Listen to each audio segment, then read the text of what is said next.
Tapi sayangnya, kemudahan ini pada akhirnya memberikan efek negatif, itu efeknya lebih besar kepada si korban. Kan berakibat depresi, dan sampai ada yang berujung pada kematian. Dan ini tidak main-main.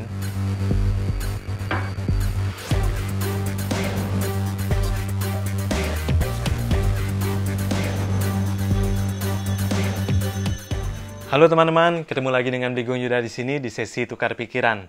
Saya tadi sempat melamun sebentar ketika saya teringat masa-masa kecil dulu. Waktu saya SD, saya biasanya menyiapkan waktu untuk bermain dengan kawan-kawan saya. Biasanya kan setiap hari Senin sampai Sabtu itu saya sekolah dari pagi sampai siang. Dan setelah akhir sekolah pun banyak PR yang harus dikerjakan untuk dikumpul keesokan harinya. Nah, ada satu waktu khusus yang dimana biasanya saya bisa menggunakan waktu itu untuk bermain hari Minggu. Kalau dulu bermain di hari Minggu, itu saya pagi-pagi keluar naik sepeda, kemudian saya ketemu teman saya di rumahnya, kemudian ketemu teman-teman yang lainnya, dan akhirnya kita bermain sampai sore. Jadi, sorenya itu kebangetan sore sih, jadi sore-sore mau malam gitu, kayak jam 6 gitu. Wah, nakal banget sih dulu ya. Tapi biasanya ini pasti terjadi ketika teman-teman di masa kecil juga ya. Masa-masa di mana ketika bermain, ketika bersosialisasi itu sangat menyenangkan untuk dilakukan. Nah, beranjak ke masa remaja ketika lulus SD, itu saya ingat pada waktu itu ada teknologi yang akhirnya datang ke kehidupan saya dan teman-teman lainnya. Internet. Nah, waktu itu internet masih mahal sekali, teman-teman. Itu masih menggunakan komputer yang gede-gede layarnya, yang cembung, dengan CPU yang nggak kalah gede dari zaman sekarang ya. Nah, karena saking mahalnya, dulu orang nggak bisa punya komputer untuk dipakai sendiri di rumah langsung dengan internetnya. Nah, berjamurlah itu warnet-warnet yang ada di pinggir jalan. Dengan harganya masih kisaran 2.000, 3.000, kayak gitu.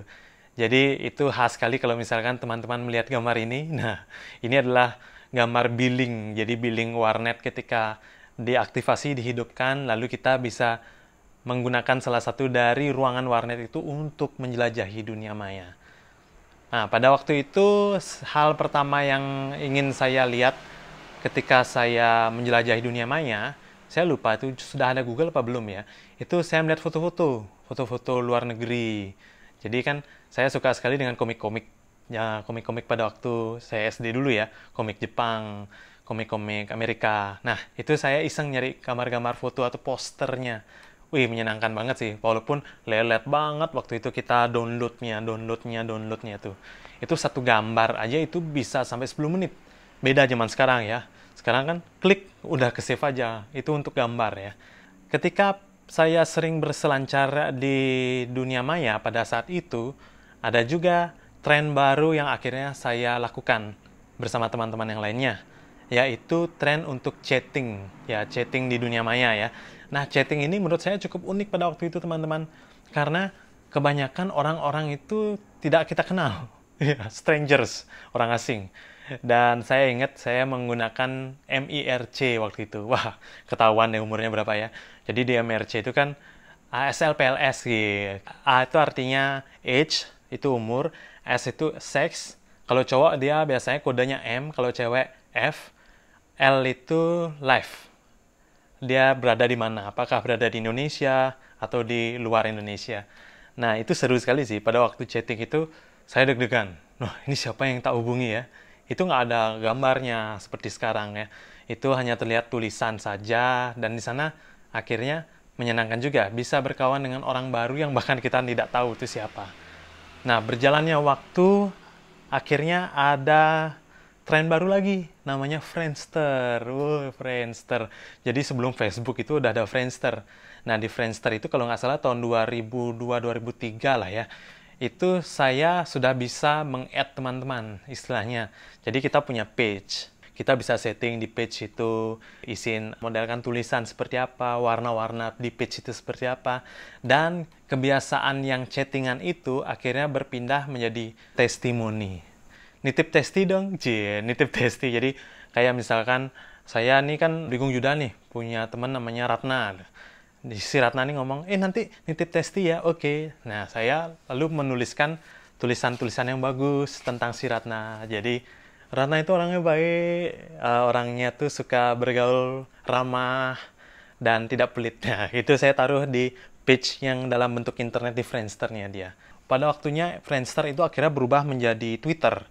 Nah, setelah itu ada lagi Facebook, kemudian setelah Facebook ada Instagram, dan sampai sekarang TikTok. Kebiasaan kita berkawan dalam dunia digital itu pada akhirnya itu membuat sebuah tren baru lagi ya. Kalau dulu ada testi, sekarang ada nulisnya di wall, di wall. Lama-lama itu di DM, ya. Jadi direct message atau message secara langsung. Jadi nggak perlu lagi tuh SMS yang mahal-mahal seperti itu. Dengan memodalkan kuota internet aja, teman-teman sudah bisa berteman dengan siapapun. Sekarang teman-teman mungkin kita bisa sempat berpikir ya, ada sesuatu yang berbeda ketika zaman itu dan zaman sekarang. Kalau zaman itu kan kita ingat kita selalu memberikan informasi yang bagus, yang positif, yang membangun, yang membuat kita itu ingin tercitrakan dengan baik di mata orang yang kita berikan pesan. Karena kita memiliki yang namanya neokortex. Neokortex itu ada dalam otak kita, teman-teman. Jadi hal-hal yang menyangkut semua kecerdasan yang membuat kita semakin manusiawi menjalani hidup. Ini yang membedakan kita dengan mamalia yang lainnya maupun hewan yang lainnya. Karena ada neokortex itu sendiri. Jadi ada nih ilmuwan otak dari Amerika Serikat yang bernama Paul D. MacLean. Pak Paul ini mengatakan bahwa manusia itu punya 3 lapisan dan fungsi otak yang berbeda.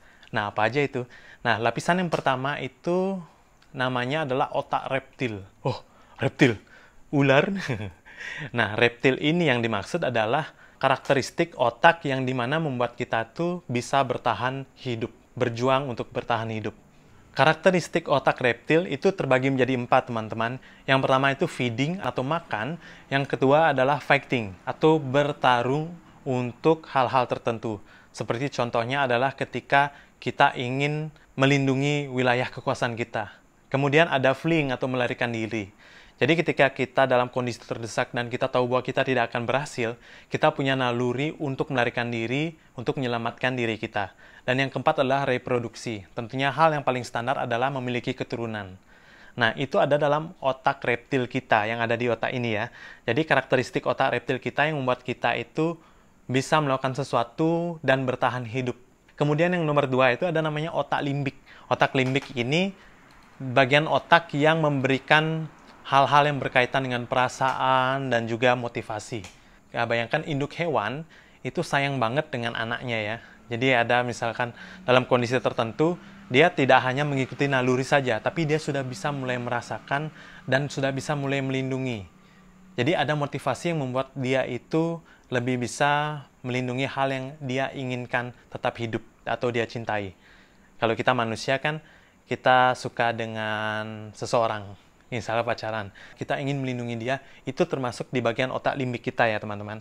Nah yang nomor 3 yang disebut neokortex atau kecerdasan atau hal yang membuat kita semakin manusiawi.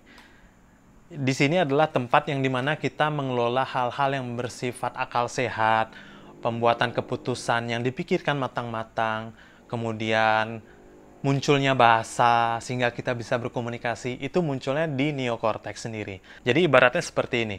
Bayangkan teman-teman sedang berada di lampu merah dengan kendaraan teman-teman, misal motor ya, menjadi motor. Nah, ketika lihat itu kan panas siang-siang, lampunya merah, kemudian baru lampu hijau, din, dari belakang udah ada yang ngebel gitu. Kan kesel pasti ya. Tiba-tiba teman-teman disalip, kemudian teman-teman lihat dari jauh, itu ada perasaan yang tidak enak dan seperti ingin membalas. Nah, perasaan tidak enak dan seperti ingin membalas itu termasuk ke dalam karakteristik otak reptil. Karakteristik bagaimana ingin mempertahankan sesuatu dan bertarung. Tapi yang membedakan pada akhirnya adalah neokortex itu sendiri. Pada saat teman-teman melihat, kemudian teman-teman sudah mulai marah, tapi teman-teman bisa berpikir, kenapa dia buru-buru ya? Apa dia ada sesuatu yang harus dikerjakan? Atau mungkin dia memang dalam kondisi terdesak? Wah, jangan deh marah kalau gitu. Nah, itu berarti neokorteksnya teman-teman itu sudah bekerja. Dan ini yang menjadikan manusia menjadi makhluk yang melebihi rata-rata hewan lainnya. Karena bisa berpikir dengan jernih, membuat keputusan dengan jernih. Kalau teman-teman mengikuti ambisi teman-teman untuk berantem aja waktu itu, berarti teman-teman sudah memasuki yang namanya otak reptil itu tadi. Jadi yang penting ingin, hajar aja deh, biarin aja deh, kayak gitu. Kita sebenarnya memang memiliki hal-hal yang bersifat agresif dalam diri kita, teman-teman. Tetapi itu semua ditekan oleh neokorteks itu sendiri. Dan sifat-sifat agresif ini bisa kita bilang dia itu seperti dikurung oleh neokorteks. Sehingga kita berjalan pada norma-norma yang sesuai. Jadi ibaratnya kita tidak bisa seenaknya menghina orang. Karena orang itu kan akan sakit hati ya kalau kita hina ya. Kemudian kita akan berantem. Jadi sebelum kita menghina, kenapa kita harus menghina? Kita berpikir, walaupun itu ditekan oleh neokorteks, bukan berarti hal-hal agresif itu bisa menghilang, teman-teman. Dia tetap ada dalam diri kita.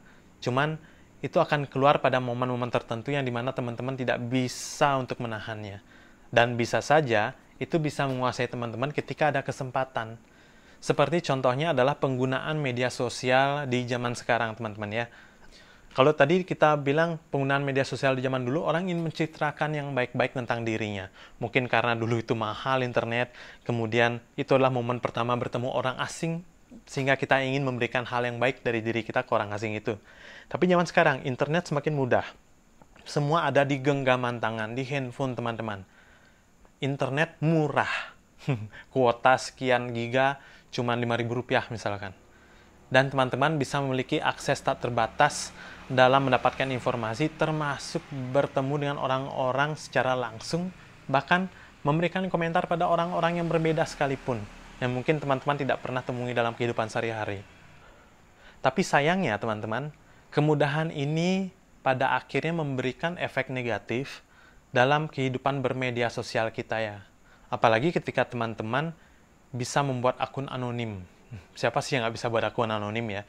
Dengan akun anonim itu teman-teman bisa menghina seseorang tanpa harus merasa khawatir gimana perasaannya dia. Teman-teman merasa terlindungi karena teman-teman identitasnya nggak ditauin kan siapa yang menghina itu. Dan itu sudah masuk ke dalam karakteristik cyberbullying atau penindasan dalam dunia maya. Karakteristik cyberbullying ini kan berbahaya sekali ya. Bayangkan saja kita ditindas di kehidupan sehari-hari. Rasanya pasti tidak mengenakan.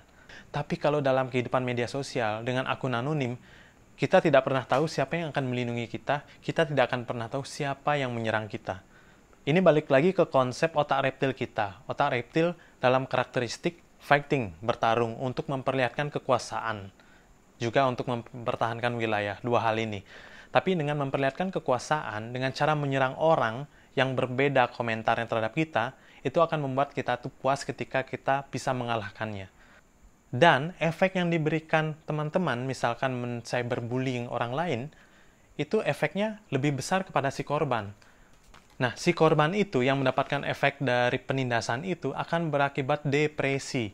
Depresi itu jelek sekali teman-teman. Itu akan membuat kita itu tiba-tiba marah tanpa sebab, sedih tanpa sebab, emosional tanpa sebab. Dan orang yang depresi kebanyakan itu tidak bisa menceritakan kehidupannya atau menceritakan kisahnya kepada orang-orang sekitar karena dia merasa malu, karena dia merasa tertindas. Tapi bagi yang ngebully, santai aja. Ah, itu aja cemen. Nah, tapi pasti orang-orang yang membuli itu akan berpikir bahwa itu biasa aja. Kamu tuh terlalu lemah, baru gini aja kamu udah depresi, baru gini aja kamu udah nangis. Dan sampai ada yang berujung pada kematian. Dan ini tidak main-main. Hal apa saja yang kita ketikkan dalam media sosial, kita menyerang orang yang tidak kita ketahui, setelah kita ketikkan, ya kita diamin aja. Kita lupa. Tapi orang yang membaca, dia akan masuk ke dalam perasaannya. Dan itu bisa memicu hal-hal yang tidak kita inginkan seperti kematian. Seperti ada beberapa kasus yang teman-teman bisa lihat di depan, inilah kasus bunuh diri karena adanya cyberbullying yang diterima oleh para korban. Nah, kalau kayak gini yang salah siapa? Anda, teman-teman yang membuli. Anda sudah menjadi pembunuh kalau gitu kan? Tapi Anda membunuh secara tidak langsung. Dan Anda tidak memiliki empati untuk itu.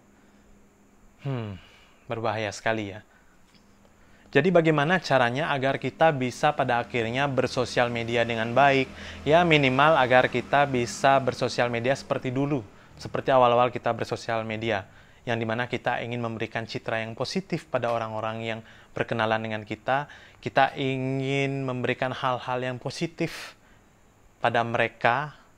Karena kita suka melihat hal-hal yang bagus kan. Kita suka mendiskusikan hal-hal yang membangun untuk kita semua. Aktifkan saja neokortex yang ada di otak teman-teman. Bersosial medialah dengan bijak, teman-teman. Jangan sedikit-sedikit mengikuti naluri. Dia nggak setuju sama aku, hancurkan, jangan. Seperti yang kita ketahui, teman-teman, pembuli atau orang-orang yang suka menekan orang-orang itu bisa dikategorikan karakteristik orang yang tidak bahagia. Karena mereka akan selalu melihat dan mencari kebahagiaan dengan cara menekan orang lain, dengan mentoksikkan orang lain, dengan membuat orang lain lebih rendah dari mereka dan mereka tuh menjadi lebih baik versinya mereka. Kalau orang bahagia sebenarnya ya teman-teman, itu mereka akan bahagia dengan hal-hal yang paling sederhana. Seperti contohnya melihat sunset, matahari terbenam di pantai, ngelihat aja udah tenang perasaannya. Atau mendengarkan lagu-lagu kesukaan untuk menenangkan diri. Mendengarkan suara hujan, menikmati petricor atau aroma-aroma pada saat hujan, itu membuat kita menjadi bahagia. Atau ngobrol dengan orang lain, membuat diri kita menjadi lebih positif, membuat kita bahagia. Itu adalah orang yang memang bahagia betulan. Tapi kalau para pembuli ini, itu enggak seperti itu. Mereka tidak akan bisa di tahap itu. Karena kebahagiaan mereka adalah dengan menghancurkan orang lain. Nah, apakah teman-teman mau dihancurkan? Ya tentu tidak, kan? Dan saya sih percaya pada satu hal sih teman-teman. Ya, kita menyebutnya hukum karma sih ya. Hukum keseimbangan yang paling seimbang. Itu seperti misalkan dalam satu kondisi teman-teman itu kesal dengan seseorang. Teman-teman ingin berantem aja sama orang itu. Otak reptilnya itu lebih aktif ya dibanding neokorteksnya. Tapi ketika di satu titik teman-teman akhirnya berpikir, loh, kalau saya misalkan melakukan hal ini, nanti hal ini akan berbalik lagi pada saya entah suatu kapan. Nah, itu yang saya terapkan. Jadi kalau saya merasa akan melakukan sesuatu yang negatif, saya udah takut duluan nih. Wah, jangan deh. Nanti saya akan seperti ini. Nah, di saat itulah saya akan berpikir kembali, sepertinya ini bisa ditanggulangi dengan lebih elegan lah. Janganlah terlalu emosi. Janganlah terlalu mengikuti naluri yang ingin kita berantem. Semua pasti bisa diselesaikan, teman-teman. Ya, at least teman-teman janganlah menjadi pembunuh orang lain dalam sosial media. Teman-teman, saya yakin adalah orang-orang yang cerdas. Orang-orang yang tidak gampang digesek dikit kepalanya keluar api gitu. Orang-orang yang tidak bersumbu pendek lah. Marilah kita berada dalam situasi yang positif, saling membangun, jauhilah yang toksik-toksik. Di mana-mana toksik ataupun racun itu tidak akan pernah membuat kita menjadi lebih sehat, ya. Yang ada membuat kita semakin sakit. Mungkin ini akan susah untuk di awal-awal, tetapi kalau teman-teman percaya, ketika teman-teman berada dalam kondisi yang seperti itu, teman-teman itu pasti akan memberikan respon yang sama. Ibaratnya kalau orang pemarah, temannya pasti pemarah. Nah, bayangkan kalau orang positif, pasti banyakkan orang yang positif. Karena kita mengeluarkan frekuensi yang sama. Siapa sih yang tidak suka hidup dalam kehidupan yang damai dan bahagia oleh hal-hal sederhana? Kalau saya sih mau banget. Maka dari itu, mari aktifkan neokortex teman-teman, tekan naluri itu, melihat lebih bijaksana lagi ketika ada yang menggiring teman-teman terhadap hal-hal yang lebih negatif, teman-teman dah tahu, wah, ini tidak boleh diikuti. Karena teman-teman sejatinya adalah orang yang cerdas. Orang yang tidak gampang diputarbalikkan ke arah-arah yang jelek-jelek. Saya yakin seperti itu. Ya, jadi seperti itu untuk kali ini ya. Wah, panjang sekali jadinya. Dan semoga saja kehidupan bersosial media kita menjadi lebih baik lagi di masa ini. Karena saya yakin apa yang kita rencanakan baik, seharusnya akan berakhir dengan baik juga. Dan jika teman-teman merasa hal ini sangat baik untuk teman-teman, silakan subscribe channel Bligong Yuda. Dan tentunya akan ada banyak sekali hal-hal menarik yang bisa kita bahas untuk video-video berikutnya. Jadi mari menikmati malam ini dengan bahagia. Dan saya Bligong Yuda pamit undur diri. Kita ketemu lagi di episode yang lain ya.